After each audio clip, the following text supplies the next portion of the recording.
जीव दया उत्तम कर्म, प्राणी मात्र के प्राणों का आज समझना है मर्म। एक तरुण तपस्वी ने छेड़ा, एक तरुण तपस्वी ने छेड़ा अभियान अहिंसा का। जगव्यापी हो आह्वान अहिंसा का, यही मुनिवर की कामना, यही गुरुवर की भावना।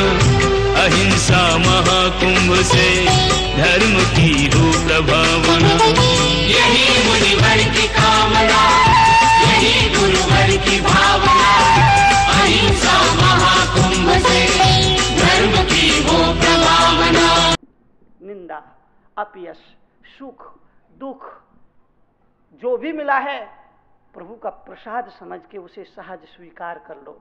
लेकिन आदमी इतना बेईमान है, सुख को तो प्रसाद समझ के झटपट खा लेता है, मगर गाली का गोबर उसको पचता है। सुख को आदमी जल्दी से आत्मसात कर लेता है, स्वीकार कर लेता है, उसे जीने लगता है, उसे पीने लगता है। मगर जीवन में जब प्रतिकूलता आती, जीवन में जब कठिनाई आती है, आदमी हाय तौबा मचाता है, हल्ला करता है, शोरगुल करता है, आंसू बहाता है, तरह तरह का व्यवधान डालता है। कहना चाहिए कि जो कुछ भी मिला है आदमी स्वयं उसके जिम्मेदार है। उसको अगर शांति से भोग लेगा, शांति से जी लेगा, तो वो भी ज्यादा दिन, वो दिन नहीं रहे तो ये दिन भी आदमी विचार कर ले, आदमी सोच ले, आदमी थोड़े से अपने विचारों में परिवर्तन ले आए कि वो दिन ना रहे तो ये दिन भी नहीं रहेगा। बस थोड़ा सा और है, अंधकार है, गहरा अंधकार है, गहरी अंधेरी रात है। और जब गहरी अंधेरी रात हो, इसका मतलब है कि शीघ्र ही कहीं प्राची से कोई सूरज की पहली किरण आने वाली है। तो दुख भी आएगा और सुख भी आएगा। एक समय कृष्णचंद्र भाग गए आधी रात, एक समय कंस को पछाड़ दिया रण में, एक समय अर्जुन ने महाभारत जीत ली, एक समय कोल भील लूट गए वन में, तो एक समय रावण को 10 शीश मिले वर में, और एक समय 10 शीश कटे पड़े रण में। तो आदमी बेचारे की बात भला कौन करे, जहां सूरज की 3 गति होत एक दिन में। आदमी बेचारे की बात भला कौन करे, जहां सूरज की 3 गति होत एक दिन में। दिन का देवता दिवाकर, दिव्य रश्मियों का भंडार, सूरज की 3 गति होती है। सुबह कुछ और होता है, दोपहर में कुछ और होता है, और शाम को एक दिन में उसकी 3 हालात होती है, 3 स्थितियां होती है। आदमी बेचारे की बात भला कौन करे, फिर आदमी की बात तो करना ही फिजूल है। कदम कदम पर हमारे जीवन में ऐसा मौका आता है, ऐसा अवसर आता है जब हम परेशान हो जाते हैं, हमारी अनुकूलता नहीं बनती है, प्रतिकूलता बनती है। अगर आपका बेटा कहना नहीं मानता तो इसके लिए भी भगवान को धन्यवाद दीजिए, और अगर आपका बेटा आज्ञाकारी है तब भी भगवान को धन्यवाद दीजिए। अगर बेटा आज्ञाकारी है तो कहिए कि भगवान पता नहीं मैंने कौन से जीवन में ऐसा सत्कर्म किया था जो मुझे ऐसा सुपुत्र मिला है, ऐसा आज्ञाकारी बेटा मिला है। हे प्रभु, इन चरणों की भक्ति का ये प्रताप है, मुझे ऐसा सुपुत्र मिला। और अगर बेटा कहना नहीं मानता है, उच्छृंखल है, अनुशासनहीनता बरतता है, आज्ञा में नहीं रहता है, अपनी मन की बात मन माफिक चलता है, तरह तरह का गलत व्यवहार करता है, तब भी भगवान को धन्यवाद देना और कहना कि भगवान कहीं मैं ये संसार की आसक्ति में फंस ना जाऊं, इसलिए मुझे ऐसा बेटा मिला है जो कदम कदम पर मुझे सावचेत करता है, संसार की असारता का ज्ञान दिलाता है, संसार की निस्वार्थता का ज्ञान दिलाता है, कहीं ये मेरा मन वासना में कामना में उलझ ना जाए, इसलिए ऐसा बेटा मिला जो मेरे हाथ में नहीं, कदम कदम पर मुझे दुख देता है, पीड़ा देता है, और कहता है कि ये संसार झूठा है पागल, इसको छोड़ और आगे की सोच। उसके लिए भी धन्यवाद दो और इसके लिए भी धन्यवाद, जो भी दे दे मालिक तू कर ले कबूल। और कभी कभी कांटों में खिलते हैं फूल, जो भी दे दे मालिक उससे कहना प्रभु जिसमें तेरी रजा उसमें मुझको मजा। इतना समर्पण हो तो ये जीवन चल सकता है। कल मैंने कहा था कि कड़वे घूंट पीना पड़ेंगे। कल मैंने बताया था कि कड़वे घूंट पी पी करके ही आदमी आगे बढ़ता है। अमृत दुनिया में बहुत थोड़ा सा है और उसके लिए अफरा थफरी मची हुई है, छीना झपटी। पीने वाले हजारों नहीं, लाखों नहीं, करोड़ों नहीं, 6 अरब। और अमृत बहुत थोड़ा सा। तो संघर्ष स्वाभाविक है, आप वहां तक पहुंच भी नहीं सकते। संघर्ष करते करते आदमी की जिंदगी खत्म हो जाती है, लेकिन वहां पहुंच नहीं पाता। इसीलिए अपने आप को राजी करिए, अपने आप को तैयार करिए, अपने मन को तैयार करिए कि जीवन में ऐसा जीवन में ऐसी साधना बनाइए कभी जमीन पर लेट करके रात गुजारना पड़े तब भी आप आराम से सो सको। कल ऐसा भी तो मौका आ सकता है। आज आपके पास सारी सुविधाएं हैं, मकान है, घोड़ा है, गाड़ी है, नौकर है, चाकर है, फ्लैट है, डल्लब के गद्दे हैं, पंखा है, कूलर है, एसी है, देसी है, विदेशी है, सब कुछ है, आराम से सोते हो। मगर कल ऐसा मौका आ गया, ना पंखा हो, ना कूलर हो, ना एसी हो, ना देसी हो, ना विदेशी हो, जमीन पे सोना पड़े, इधर से मच्छर आवाज कर रहे हो, उधर से मक्खियां भिन भिना रही हो, और फिर अगर ऐसी स्थिति में कभी रात बिताना पड़े तो क्या कहोगे? यही कहोगे ना, हे भगवान इस बदतर जिंदगी से तो मर जाता वो। क्योंकि आपकी साधना नहीं है, आपकी साधना नहीं है, इसीलिए आदमी वहां परेशान हो जाएगा, आदमी वहां अपना आत्मधैर्य खो देगा, आदमी वहां अपना आत्म संतुलन खो देगा। और ऐसा ही आदमी सुसाइड जैसे आत्महत्या जैसा गलत कर्म कर। आज हमारी सहनशीलता इतनी कम हो गई, छोटे छोटे बच्चे सुसाइड कर रहे हैं। बड़ा आदमी सुसाइड करे जिसके कंधे पर गृहस्थी की गाड़ी चलाने की जिम्मेदारी है, पत्नी है, बच्चे हैं, माँ बाप है, नहीं चला पा रहा है, वो आदमी सुसाइड करे। बात थोड़ी सी समझ में आती है, लेकिन 12 साल का बच्चा, 13 साल का बच्चा, 10 साल का बच्चा, रिजल्ट आता है और रिजल्ट अगर उसके मन के माफिक नहीं आया, आप सारे लोग समाचार पत्र पढ़ते हैं, टेलीविजन देखते हैं, 50 सैकड़ों बच्चे हर साल सुसाइड कर लिया करते हैं, ट्रेन के नीचे आ जाते हैं, जहर खा लिया करते हैं, फांसी लगा लिया करते हैं। सहनशीलता खत्म हो रही है। आज के जीवन में जो सबसे ज्यादा जरूरत है, आदमी में सहिष्णुता होना चाहिए, सहने की आदत होना चाहिए। लेकिन आदमी कहता है कि मैं नहीं सुनूंगा किसी की। अरे बाबा, तुझे सुनना पड़ेगा।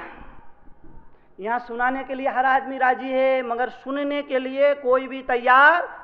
सब देखो, जो देखो वो सुनाना चाहता, वो सुनाने के लिए तैयार है, वो सुनाने के लिए अपने आप को तैयार कर रहा है, मगर सुनने के लिए कोई राजी नहीं, कोई तैयार नहीं। आप कहते ना मैं नहीं सुनूंगा, सुनना पड़ेगा। तू क्या सुनेगा? तेरे को सुनना पड़ेगा। अगर इस दुनिया में रहना है तो सुनने के अलावा कोई रास्ता। जब आप सुनाने का अधिकार रखते हैं तो सुनने की आदत भी आपको डालना। किसी ने कुछ कह दिया, कड़वा कह दिया, कठोर कह दिया, अपशब्द कह दिया, गाली गलौज कह दिया तो सुन लो और सुन करके देख लो कि ये गाली दी है इसने या गीत गाए हैं। गाली नहीं, गीत नहीं। हमारी मान्यता उस शब्द को गाली और गीत में बदल देती है। होली के दिन तुम्हें कोई गाली दे, सच बताना अजमेर वासियों, तुमको बुरा लगता है क्या?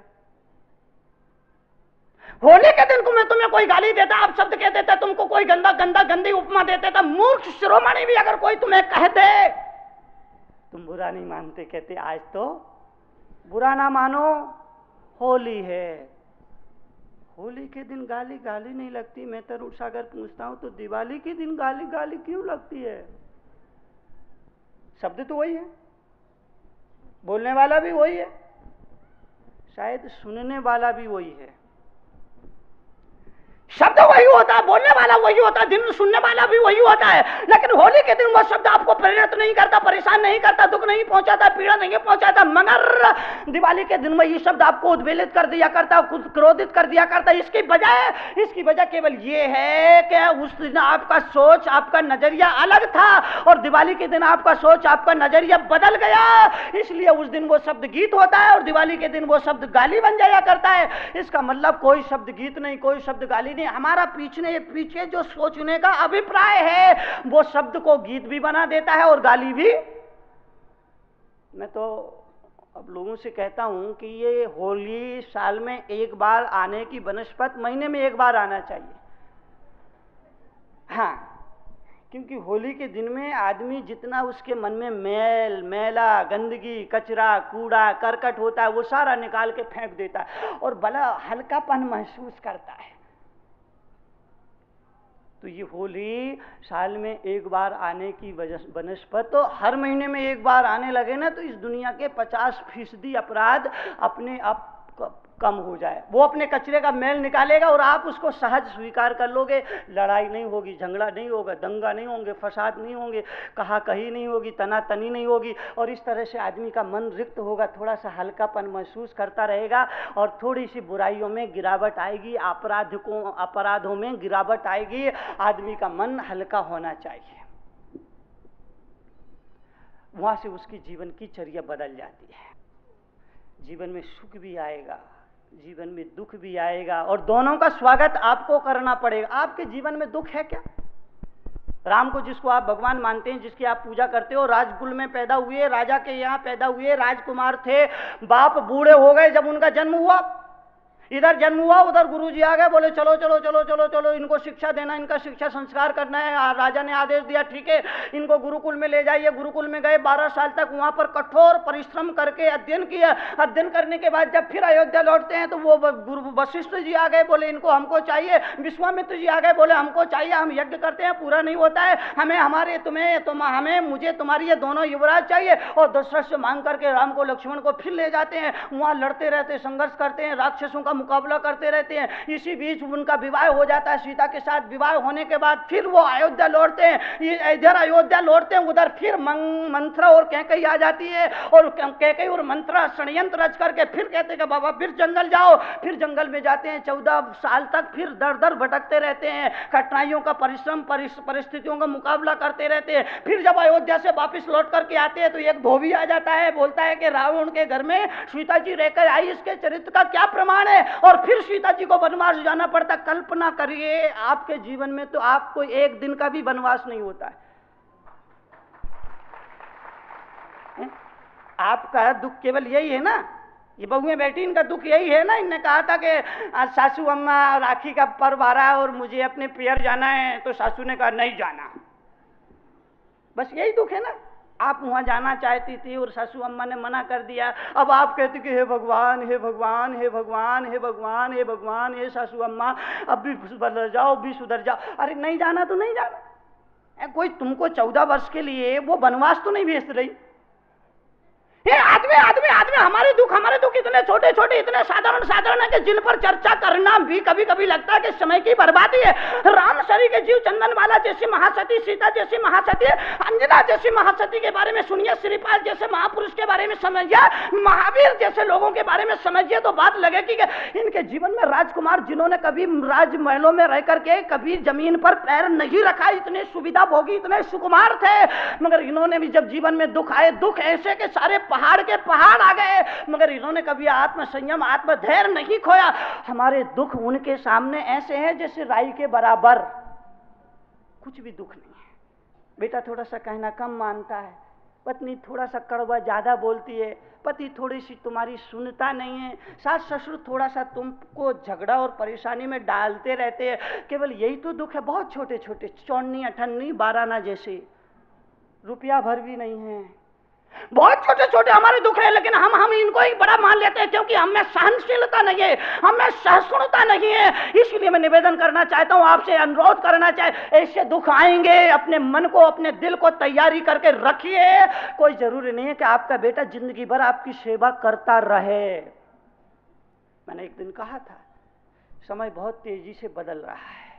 आज के बुजुर्गों के अपने नौजवान बच्चों से बहुत ज़्यादा उम्मीद नहीं रखना चाहिए। आपका बेटे के प्रति जो फर्ज है, कर्तव्य है, ईमानदारी से उसे पूरा करिए, उसे अपने पैरों पर खड़ा कर दीजिए, और फिर बस उसका फर्ज वो जाने, आपका फर्ज आपने निभाया है। ये हमारा सोच और हमारा नज़रिया होना चाहिए। यहीं से जीवन का गणित संभलता है, यहीं से जीवन की असली यात्रा शुरू होती है। वो यात्रा जो मोक्ष में जाके खत्म होती है, वो मोक्ष है जो वैकुंठ में जाकर के खत्म होती है। आदमी अपने आप को, अपने अंतःकरण को साक्षी मान करके जब जीने लगता, आगे बढ़ने लगता, वहां उसकी जीवन संभलती, जिंदगी संभलती है, जिंदगी बदलती है। और वहीं से उसको लगता है कि इस दुनिया में रह करके भी, कड़वे कड़वे घूंट पी करके भी आदमी मुस्कुराए, ये उसके जीवन के जीने का एक तरीका होता है। सारे लोग, बड़े बड़े महापुरुष, इनको पर भी लोगों ने इनका पीछा किया और कदम कदम पर इनको ठोकरें पहुंचाई। महावीर के बारे में मुझे पता है। एक दिन विहार करते हुए जा रहे थे, एक गांव से गुजरते थे। उस गांव में महावीर की आलोचना करने वाले, महावीर की बुराई करने वाले बहुत बड़ी संख्या में थे। जैसे उन्हें मालूम पड़ा कि आज यहाँ से महावीर गुजरने वाले हैं, सारे गांव के लोग चौराहे पर इकट्ठे हो गए। और जब महावीर उस चौराहे के करीब पहुंचे तो गाली देने लगे, बड़बड़ाने लगे, बकने लगे, भौंकने लगे, काटने लगे। मगर महावीर शांत सुनते रहे, सुनते रहे, सुनते रहे, सुनते रहे। जब वो गाली देते देते थक गए तो महावीर ने कहा, भाइयों अगर आपकी बात पूरी हो गई हो तो मैं आगे जाऊं। अगर आप जानना चाहते हैं जीवन का व्यवहारिक ज्ञान, चाहते हैं अपने जीवन में परिवर्तन, तो पढ़िए जीवन के व्यवहारिक ज्ञान से रूबरू कराती विश्व में कड़वे प्रवचनों के लिए विख्यात क्रांतिकारी राष्ट्र संत मुनि श्री 108 तरुण सागर जी महाराज की बहुचर्चित पुस्तक कड़वे प्रवचन, जिसका नाम दर्ज है Guinness book of world records में, 14 भाषाओं में, जिसकी अब तक 7 लाख प्रतियां प्रकाशित हो चुकी हैं। देश के सभी A.H. व्हीलर के रेलवे बुक स्टॉल्स पर उपलब्ध कड़वे प्रवचन के 8 भागों का पूरा सेट मात्र 1200 रुपए में एवं कोई भी एक भाग मात्र 150 रुपए में। पोस्टिंग एवं हैंडलिंग चार्जेस एक्स्ट्रा। मंगवाने के लिए आज ही संपर्क करें 196 सेक्टर 18 फरीदाबाद हरियाणा। संपर्क सूत्र 0129 226254 098 2490 ईमेल ahimsamahakubh108@gmail.com। क्रांतिकारी राष्ट्र संत मुनि श्री तरुण सागर जी महाराज के क्रांतिकारी विचारों को जानने व समझने के लिए घर बैठे ही मंगवाएं अहिंसा महाकुंभ पत्रिका और मुनिश्री के विचारों को पढ़कर सुधारें अपना जीवन। अहिंसा महाकुंभ पत्रिका की आजीवन सदस्यता प्राप्त करें मात्र 2100 रुपए में। आज ही संपर्क करें अहिंसा महाकुंभ पत्रिका 196 सेक्टर 18 फरीदाबाद हरियाणा। संपर्क सूत्र 0129 226254 09810724900।